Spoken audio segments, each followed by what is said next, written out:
All right, I think we're going to get started. Thanks everyone for coming. This is the very first AI and scientific discovery online seminar. And I'm very excited to have Lei to be our first speaker. Lei is an associate professor in LTI at Carnegie Mellon University, and his research focuses on machine translation, agentic LLMs. Sorry, I'm hearing myself on the YouTube streaming, and that's a little scary. Agentic LLM, AI security, and AI-powered drug discovery. And he received his PhD from CMU in 2011, and he's a recipient of ACL 2021 Best Paper Award and 2012 KDD Dissertation Award runner-up, and is recognized as notable area chair at iClear 2023. And he was the founding director of ByteDance AI Lab, the previous tenured associate professor at UCSB, and the principal scientist at Baidu, and postdoc researcher at Berkeley, and developed key technologies deployed in Vogue Trans, Xiaomi, Bot, and TikTok, serving over 1 billion users. And that's all welcome, Lei. Right, you can take it away. Thank you, Chenghao, for the warm introduction and for the invitation. I'm very glad to speak here about our recent work on generative AI for functional protein design. Let me share my screen.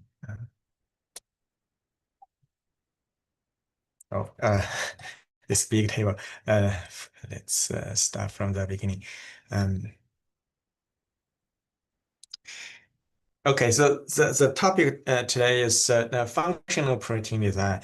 But more broadly, we care about the problems of the molecule design.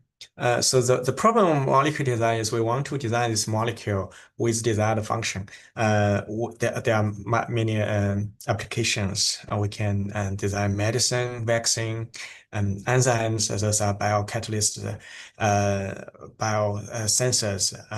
For example, the green fluorescent protein, it can emit green light under certain circumstances. We can also design new materials, to manufacture new chemicals. For all of this, we want to accelerate the design process. The traditional process is lengthy and often takes many years. Designing a drug usually takes 10 years. Of course, before the clinical study, it also costs a lot of effort even to find some promising lead with the desired effect. We want to use generative AI algorithm and models to accelerate this design process.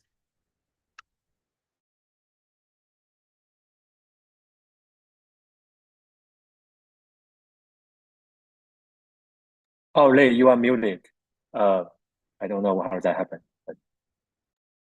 Oh, you may wonder, so why we choose to work on molecule design. So my own background is on NLP. So there's actually a lot of commonality between language and molecules. Of course, some difference as well. In terms of modeling, we can represent language, human language and molecule, both of them as a sequence of discrete tokens. So they have discrete structures. Of course, molecule has something unique. That it has a geometry, so we can use that. We can model that to enable better design. In terms of training, there are also common techniques that are applicable to both language generation and molecule generation, like mask prediction, next token prediction, reinforcement learning, and even more recently, the denoising diffusion. We find all of these are very effective. I will show some examples using these techniques. At generation time, there are also techniques we previously used effectively for language generation, such as a score-guided generation. We have some metric to guide the generation process. We can use that for molecule design as well. In language generation, we often use this idea of iterative editing. we can keep editing the existing generation and getting better and better sample. For molecule design, we can also do that. So these are the commonalities. So of course, we also need to consider the difference for molecule. Um, Let me give you some examples. Well, we can represent these molecules as a sequence of the discrete tokens, just like representing language. For example, here is a small molecule, uh, remdesivir. If you still remember, this was uh, a potential drug for this SARS-CoV. And we can, of course, the original chemical formula, it's hard to interpret. We can actually represent using this representation called smells. So in this representation, we can keep the chemical bond. For example, if we have double bond here, we can still keep that. We can keep sort of the structure here. And with this representation, it's pretty much like a human language. It's like a sentence. So we can use the same way to tokenize this sentence and develop the generative model for the sequence. Um, for protein, it's similar. So protein are the building blocks of life. They have important biological function, and they can be represented as a sequence of amino acid residues. There are 20 essential types of the amino acid. And if we just write down them as a sequence, it's pretty much like a sentence, except that now our vocabulary size is much smaller. We have 20 tokens in the vocabulary. In practice, we have slightly more than 20 because we need to encode some extra tokens here. But we can still use the same technology to model the sequence and to generate new sequences with the desired function. Protein, Can I make a yeah, question? sure. Is the mapping one-to-one, or is there like sequences that can go to different proteins? Because a protein is like a three-dimensional object, I would imagine that sometimes you have some ambiguity, or this never happens. I will describe the 3D later. So for the moment, let's just treat that as a sequence. So there's 1D, 2D, 3D, and 4D as well. So yeah, we can consider those and then design different generation algorithm. And protein sequences, they are much longer than usual text. Like if we only have a sentence or paragraph, usually that's probably below 100 tokens. But for protein, it can be much longer. So this is distribution of the number of tokens, number of residues in a protein. There can be proteins with more than 1,000 residues. So here, well, we call one token as one residue. So that's one amino acid. And if you are familiar with the natural language, so they are very useful pre-trained language model using encoder or decoder based language model. Well, using muscular prediction training laws to train the model. So there are similar models for protein. In particular, there are a model family called ESM. These are pre-trained BERT-style transformer encoder models to model the protein. Then master the pre-training, and based on this, we can predict the property of the protein. We can also generate the protein given partial sequences. Usually those partial sequences are called motifs. And we will show you examples, actual method, how to use this to develop better generation algorithm. Okay, oh, sorry, too fast. And there are also decoder-based language model. These are causal LLM. Models like a Progen and Progen 2. So these are pre-trained, well-pre-trained protein language model that's generating protein auto-regressively, and also using next token prediction as a training loss. So that's sequence-based prediction and generation. Of course, it's not just a sequence. For molecule, there's also graph. We have this for small molecule, we have atoms as a node, and then edges representing the chemical bond. We can also construct the graph to represent the molecule and to properly capture the semantic meaning for this graph. We can use graph neural network. So there are well-established message passing neural network, MPNN, to compute the better neural representations for the molecule. And then we can use this representation to predict the property or even for generation. In addition to this, to the discrete graph, which we don't consider the 3D geometry, we also have the 3D geometry. We have the position and angles of the atoms, or for protein, we also have the position of those amino acid. We can represent those geometry as well using a model called EGNN, equivariant graph neural network. So equivariant graph neural network is a special case of graph neural network. So in addition to the standard graph neural network, which passes a message along graph, you also make sure when it's calculating the representation is invariant to the translation of the 3D molecule and the rotation of the 3D molecule. So this is called equivariance. So the key idea is if you have some object, if you move it in the space, or if you rotate it in the space, it's still the same object, right? So for the same object, we want to compute the same neural representation, the same embeddings for the same object.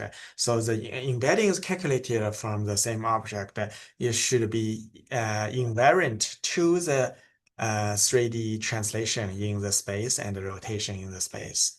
So that's called equivariant graph neural network. And we can specifically construct the graphs like this to calculate the representation of the graph. So this is one building block, or one of the building block for modeling molecules and proteins.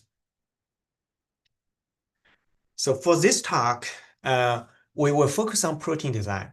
There are a couple of protein design approaches where if we treat the protein as a sequence, so there's a sequence-based generation approach, such as score-guided generation, and also the other approach called impacting, pretty much like filling the blanks in the sequence.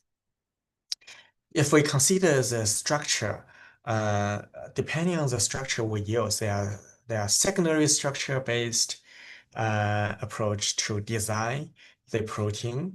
There are also diffusion-based approach to design the 3D structure, like predict the 3D coordinates of those atoms and amino acids. We can also use this surface directly model the surface of a molecule, and then based on the surface constraint, we can design the full atom or full residuals. So those are structure-based generation. We can also combine the two together. So this is sequence structure co-design. If we consider generating the structure and generating the molecules sequence together basically means we predict the type of each residue for protein together with their 3D coordinates. So we can probably design a better protein. So we will talk about methods belong to each of these categories. So we will start with sequence-based generation. So the first method is to design this protein sequences with high fitness function. So for what is fitness function? So our goal is to maximize this function f on x. X is a protein sequence. So this f is the real value of the fitness function. That's the scoring function that will tell the function property specific to each particular function. For example, for green fluorescent protein, so this GFP, we can train a separate GFP fitness model, and that will tell how much light or the green fluorescent intensity of the designed protein. And this fitness function can be trained separately using prior lab measured data. The challenge is there's a huge design space here. Suppose we have air residues in the protein sequences, and we can, so the total design space is 22 L. So that's exponentially search space. Of course, we can't really search for all these possible candidates and evaluate one by one, even if we have pre-trained fitness function, right? And if we just use standard search algorithm such as genetic algorithm simulated annealing, so the fitness space can be really complex. I'm showing one example here. So suppose we have this hypothetical 2D space of the protein and the design space, and vertical shows the fitness value. So there can be multiple peak and valleys. So if you just use genetic algorithm, very likely you will stuck in local optimal. It's hard to find very diverse, multiple diverse optimal global optimals. So how we solve this? Well, we reformulate the problem as a sampling problem where we want to sample from this distribution. P theta is our parameter. P theta x is the designed protein, given S. So what is S? S is a fitness score criteria. So if we set a threshold on the fitness, let's say we want the GFP to be above, say, 0.6. Okay, we set that as a success criteria, that's the S. So we want to sample from this distribution of P theta x given S. And using simple Bayes rule, we can reformulate this posterior probability, this target probability, as P theta x times P probability of S given X, and divided by normalization factor, right? We don't need to care about this normalization factor at the moment. We can check these two components here. So essentially the first part, this P theta x, has nothing to do with the fitness. So which means this can be pre-trained. So we can get a lot of data regardless whether this protein has satisfy our fitness criteria or not. We can just train a raw generation model for general protein. The second part, PS given X. So that's essentially our fitness function. So that's basically given protein X, how to tell whether this protein X satisfy our fitness criteria or not. So that one can be directly derived from our fitness function, and which can also be pre-trained. So in this way, these two components can be pre-trained separately. Okay. So that's actually the first baseline solution. So we can reformulate this protein design problem as training these two separate components. And each component can be trained using separate data. And we also solve the data scarcity issue. So if we focus on this generation part, the first part, we can actually use a VAE to train such generation model. For example, we can start from the Gaussian noise of on the latent embedding space, and then use a transformer decoder to generate the protein sequences like this. And then we use another transformer encoder to encode such generated sequence and project back to the embedding space. And then we use KL to constrain the two space to make sure they are close to each other. So in this way, we can train generative model without considering the fitness. And then we can combine the two to generate the final proteins satisfying the fitness criteria. However, there's one issue with this approach, this baseline approach, is this generated protein will very likely to have low fitness score. Well, why is that? Because our generator here, P theta X, doesn't really consider any fitness criteria at all. So if we are just generating from the pre-trained generation model, so very likely that the fitness will be low. So to illustrate the problem here, suppose we pre-train this generation model P theta X, that's a raw protein probability showing here in blue. So this is a raw data probability, raw protein probability, and we are drawing samples from this, right? And so horizontal value actually shows the fitness value. So we want something that has a higher fitness above this red bar here. So that represents the high fitness protein probability. So if we think about the posterior distribution, what we want is the probability, the proteins that are on the right side of this red bar. So that represents the P theta of X given S. Okay, well, how to effectively sample from that? That's the key challenge.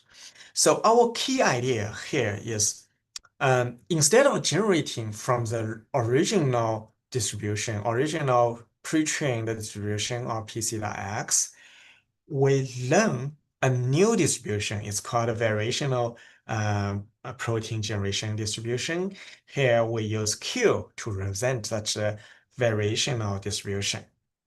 We want to learn this variational distribution Q so that it will match the probability, will likely to match the right portion of the P theta X here. And we want to make sure this Q can be easily sampled from. Okay, so that's the key idea in our method called IsEMPro. So starting from that, we can introduce this proposal distribution.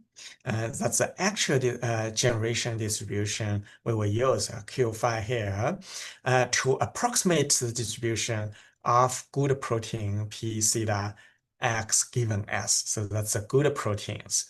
And we also want to make sure these two are close enough. So we use this KL divergence to maximize the negative KR divergence between this posterior distribution of theta p theta x given S and Q phi x.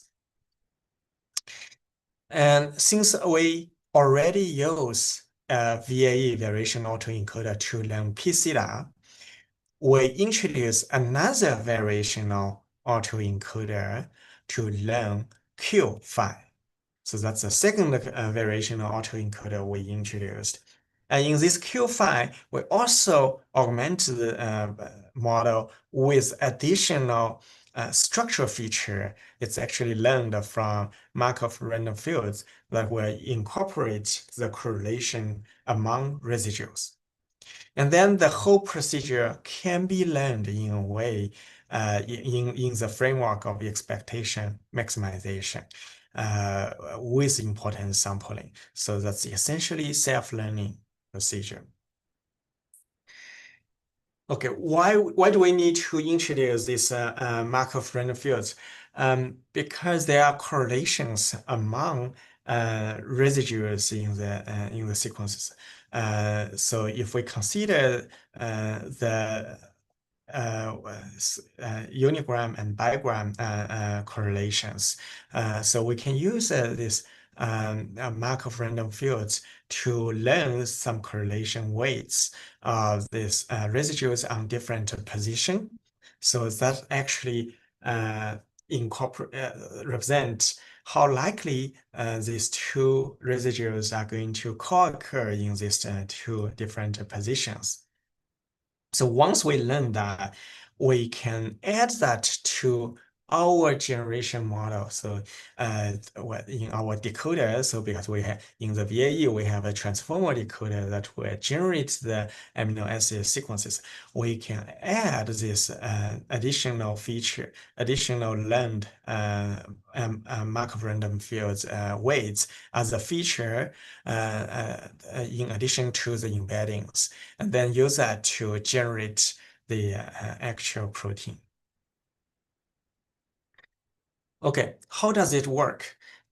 We evaluate the algorithm on 8 different protein families.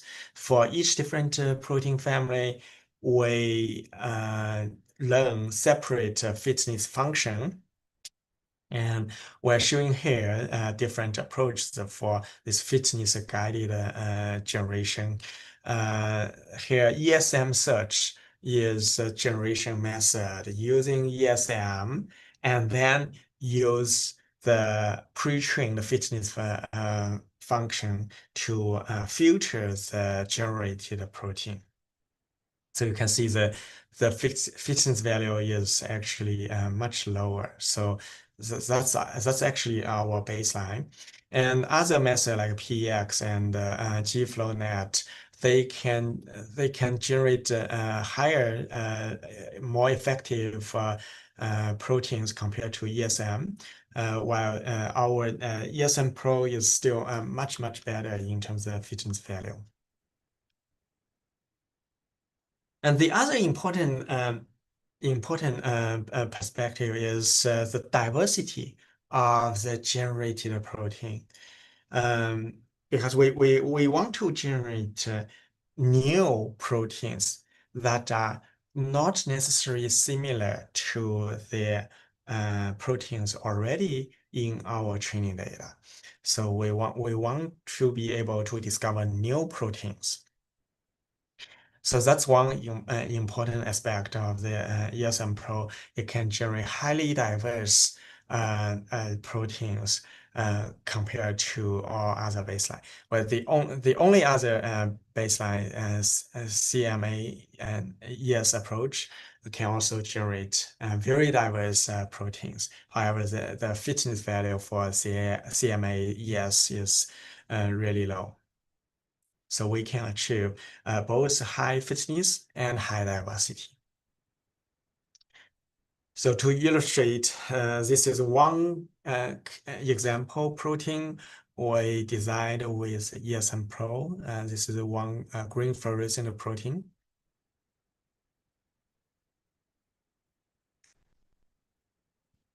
to summarize, the key idea in this work is we use important sampling inside the expectation maximization.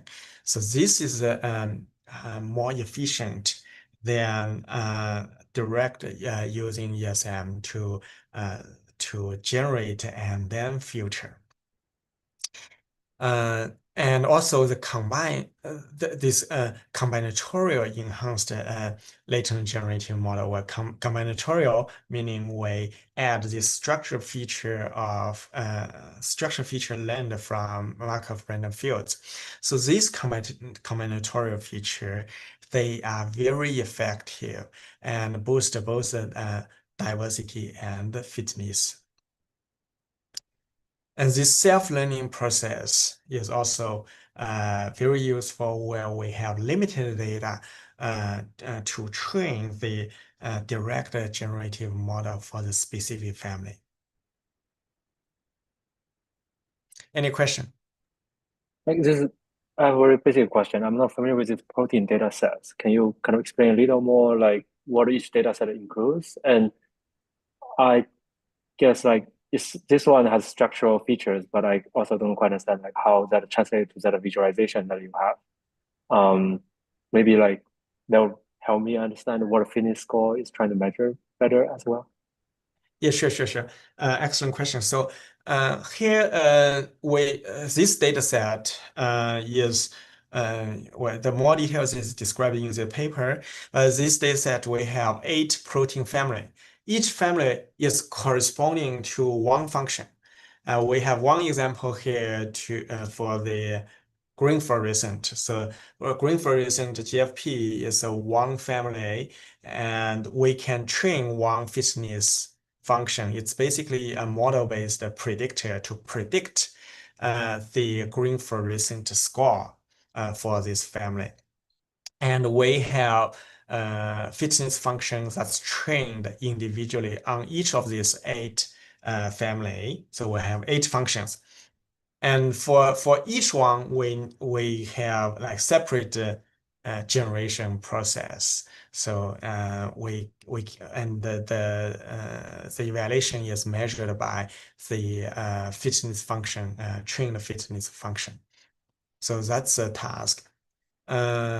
And for the structural feature, we didn't use any of the 3D structure here. We only use the core occurrence feature that's learned in Markov random fields. That's still sequence-based.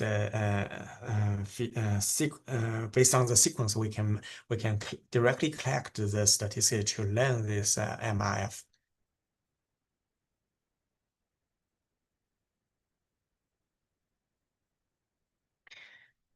Okay, so that's the first approach, sequence-based generation.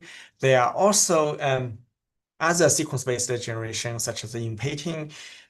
Essentially, that's similar to masked prediction. So if you are given snippets of the protein, you want to fill in the remaining ones. So that's the impacting approach.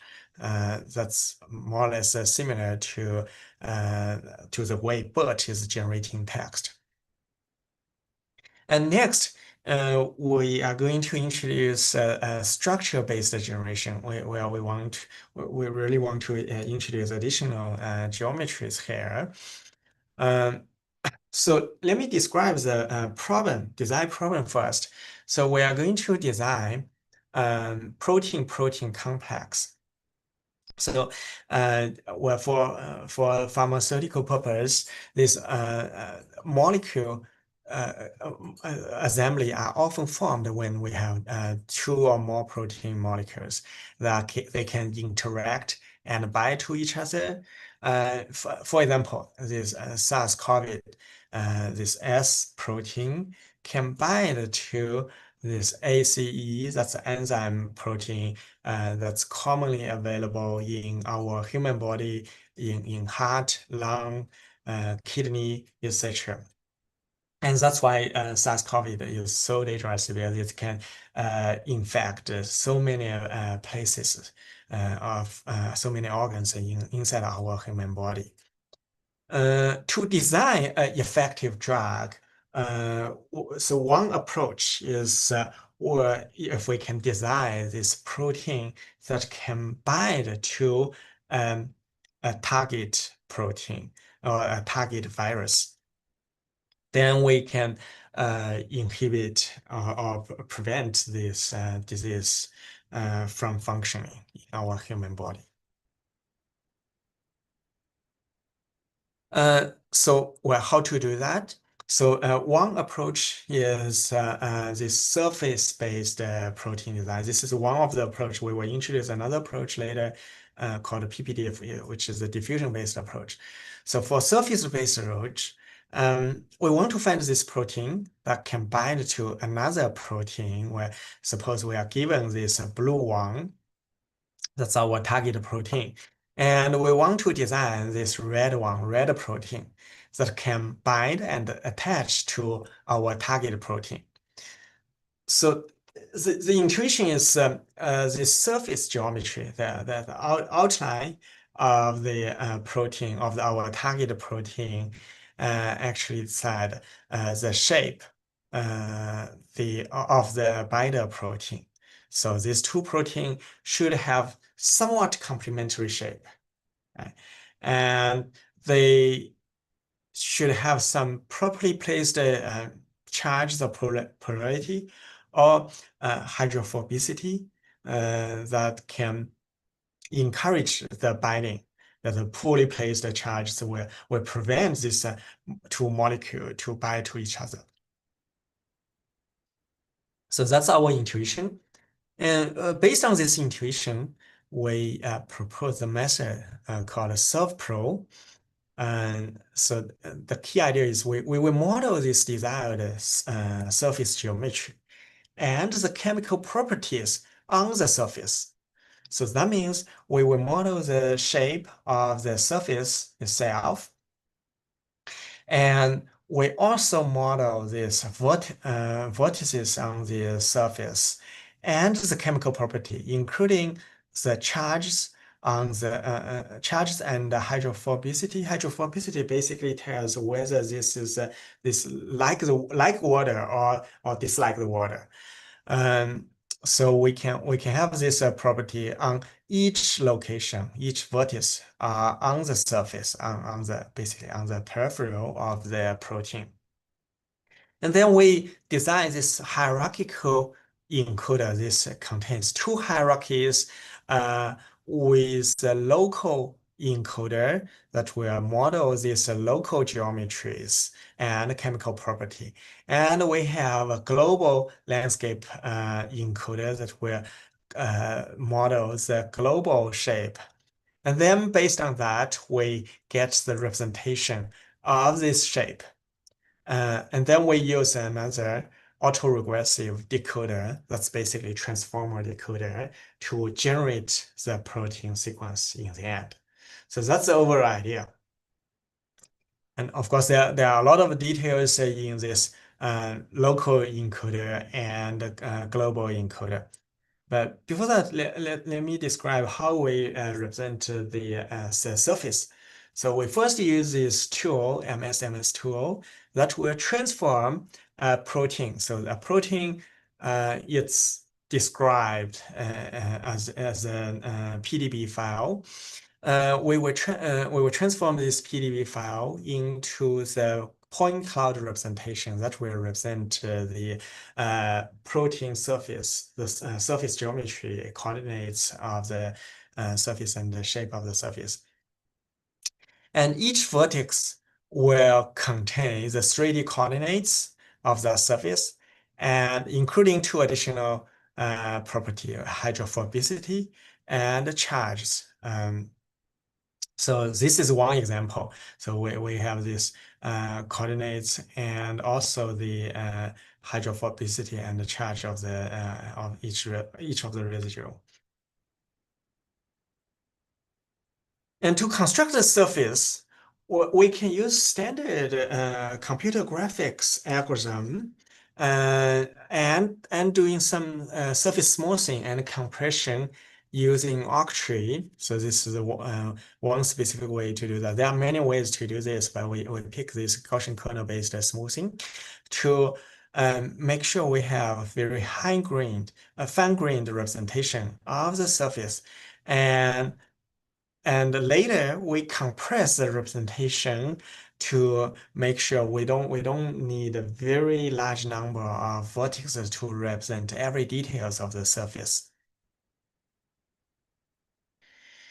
And then after that, after representing the surface, we have this hierarchical encoder to represent these local vertices based on the local geometry. So again, this is a graph convolutional layer, k-nearest equivalent graph convolutional layer to compute the representation of each vertex. And we also have global layer to calculate the global representation. And then we train this encoder and this autoregressive transformer decoder together with maximum likelihood estimation. In terms of the result, we evaluate this trained model on 6 target proteins. So these are 6 target proteins, and we need to design these binders. The first 3 are supervised, so they are included in the training. And the last 3, this H3 and IL7RA and TRKA. So these 3 are zero-shot cases. They are not seen at training time. They are only seen at test time. The vertical axis is a success rate. That basically means whether the generated protein has higher binding to the better score than the original binder in the data set. So if it can generate better ones, then that means it's successful. It can successfully much better protein. So we are comparing with several other approach like protein MPN. That's the inverse folding approach based on the structure. You still have the it has a full 3D structure, and then generate the protein sequence based on that structure, and p-fold and M design. And we have 2 versions of SurfPro and SurfPro pre-train. So SurfPro pre-train is with the pre-training and then fine-tuned on the specific family.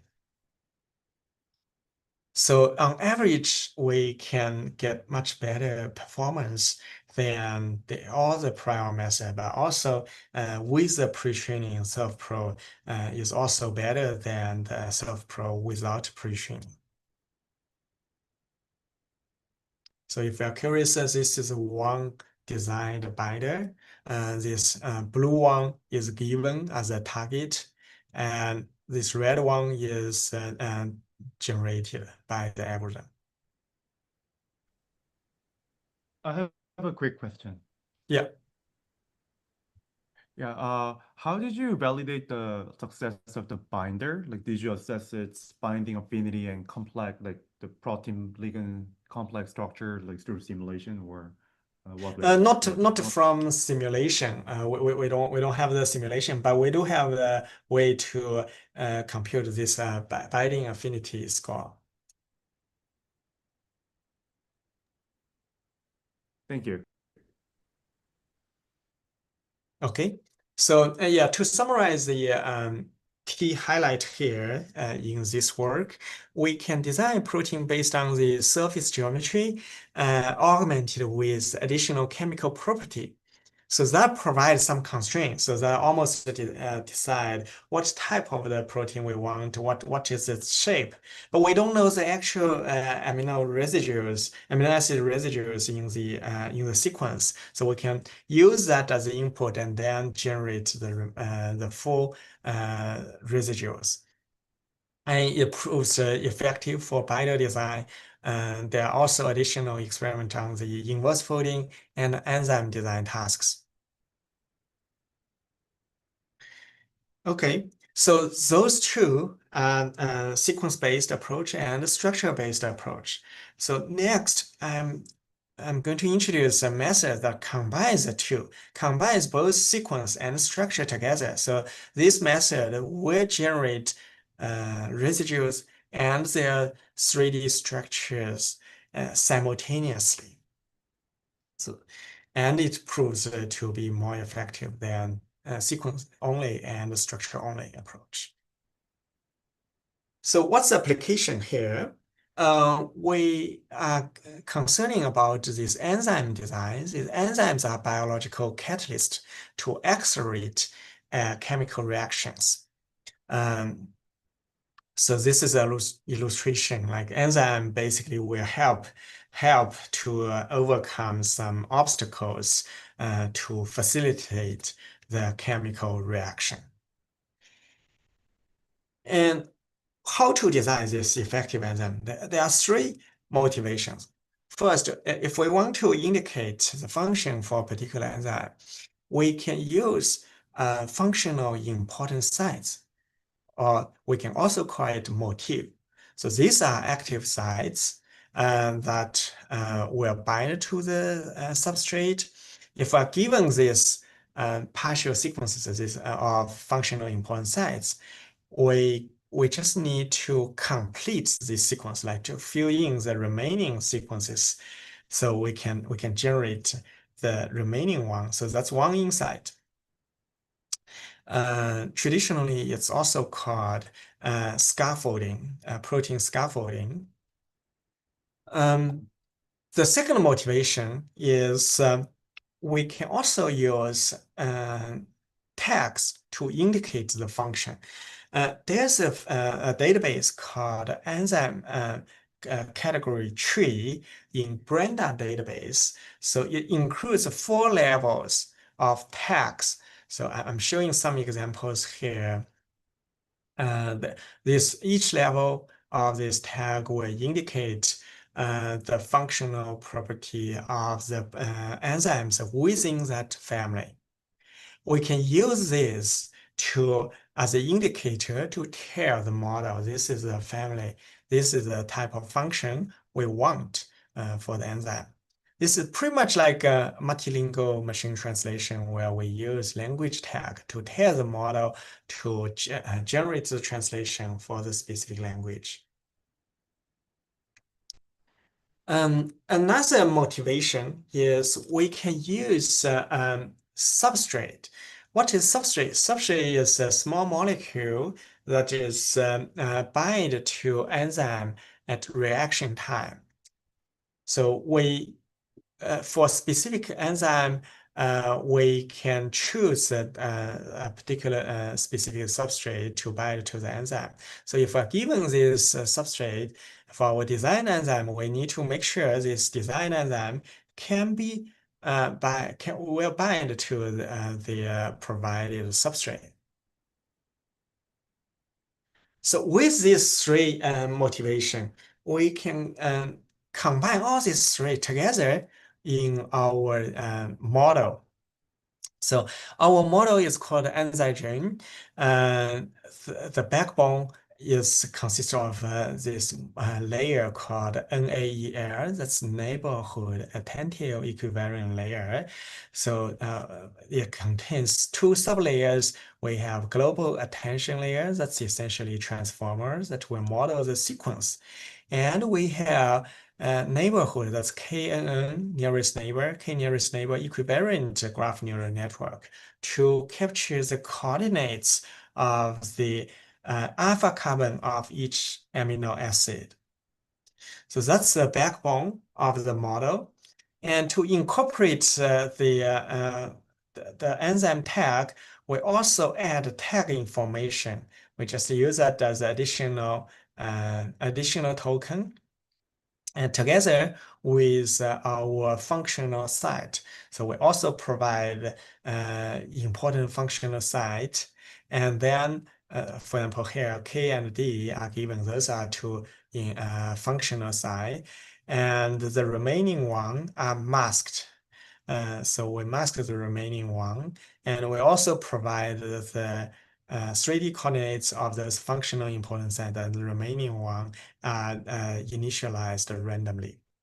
So using that model, and then our training loss will be just trying to recover these masked tokens, masked residuals, and predict their 3D coordinates.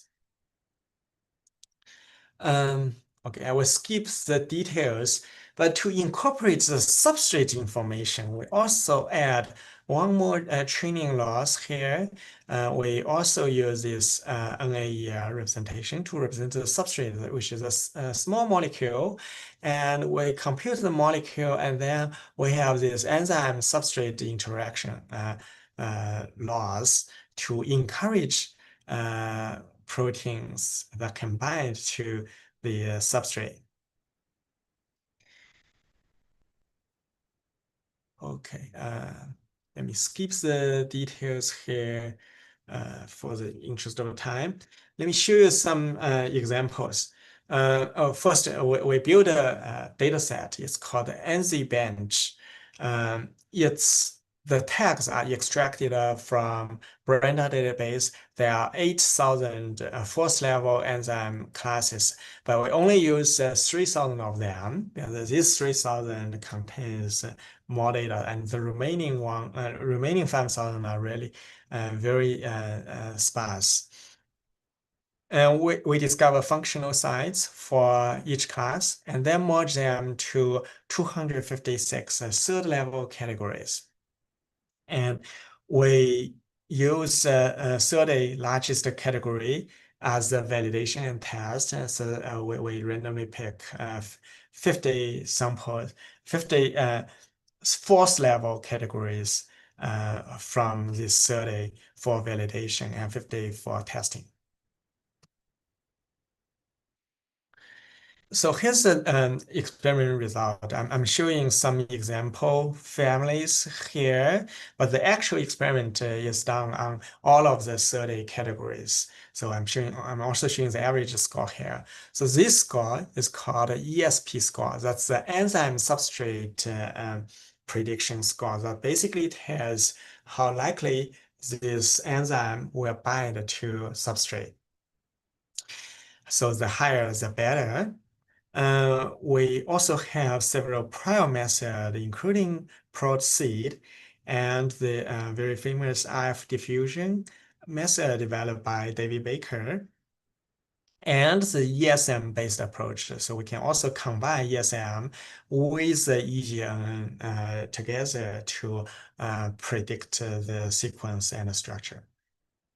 So in all these cases, EnzyGen actually achieves a higher ESP score in 20 out of the 30 category, and also achieving better average ESP score for across all these 30 categories. We also tested another score called PLDDT. PLDDT is comparing with ground truth, how likely this generated protein will fold into a stable protein. So basically tells the stability of the designed protein. And again, our EnzyGen can generate much higher proteins with a much higher PLDDT score. If you are curious, here are two cases showing the desired enzyme.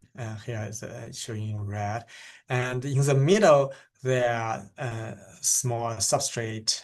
So the first one is ATP, this ATP molecule.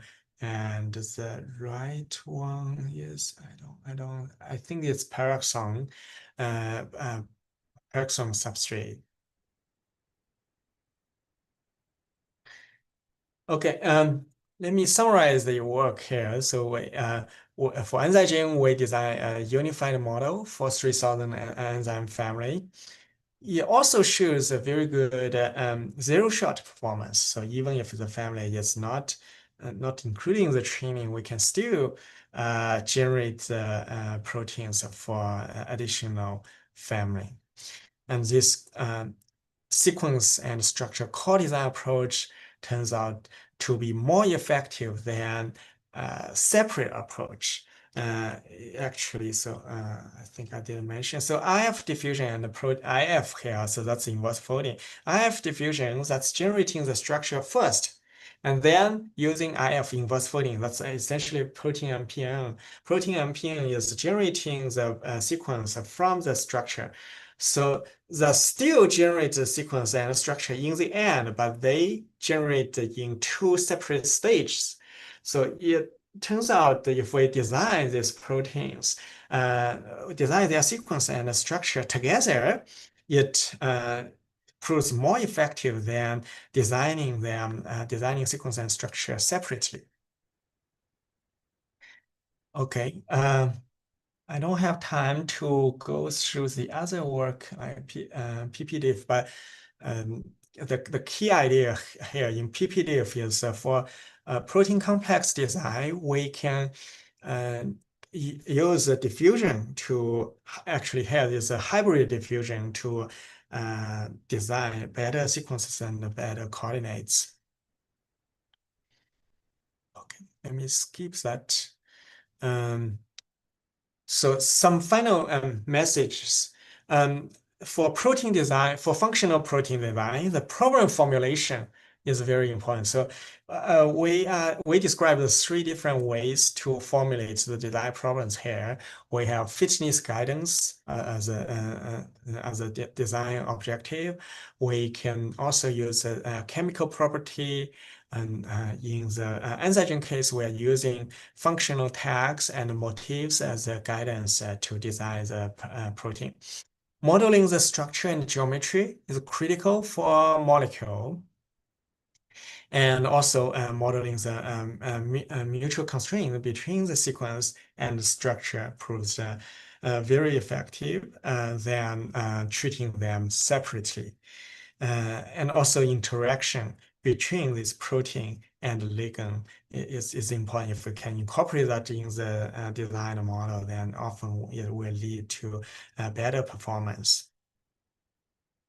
And finally, this diffusion method proves to be effective if we want to iteratively refine the molecule. Okay, and that's all I would like to tell. So if you're interested, you can visit my website. There are more works regarding protein design and small molecule design. Cool. That's all. Thank Lei. I guess we are a little over time, and maybe we can allow one question if anyone has some. But you can always join our Discord for more discussions if you're interested. And this video will also be available later on YouTube.